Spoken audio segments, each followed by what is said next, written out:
তাহলে কি শ্রীলঙ্কার বিপক্ষে প্রথম ওয়ানডেতে সাপের বয়ে তাড়াতাড়ি অল আউট হয়ে গেল টাইগাররা? তো সম্মানিত ভিউয়ার্স, বিস্তারিত জানুন ভিডিও জুড়ে। 1 উইকেটে 100 রান, এর থেকে 105 রানে যেতে না যেতেই হারিয়ে গেল আরো 8টি উইকেট।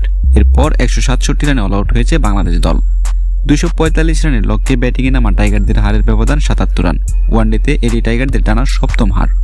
অথচ তানজিদ হাসান তামিম, নাজমুল হোসেন শান্তর ব্যাটে জয়ের স্বপ্ন দেখছিল বাংলাদেশ। দুজনেই করেছিল দারুণ ব্যাটিং।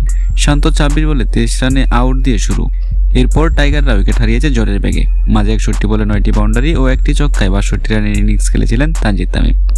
জাকের আলী অনেক 64 বলে 51 রানের ইনিংস খেলে শুধুমাত্র বাংলাদেশের হারের ব্যবধানই কমাতে পেরেছেন। এছাড়া বলার মতো তেমন কিছু করতে পারেননি আর কোনো ব্যাটার। দলের এমন বিপর্যয়ে রীতিমতো হতাশ হয়েছেন বাংলাদেশের পুরো ক্রিকেট ভক্ত সমর্থকেরা। দেশের এমন বাজে ক্রিকেট পরিস্থিতিতে রীতিমতো ভক্তরা মুখ সরিয়ে নিচ্ছেন। খেলা দেখার আগ্রহ হারিয়ে ফেলছেন কোটি কোটি ক্রিকেট ভক্ত সমর্থক।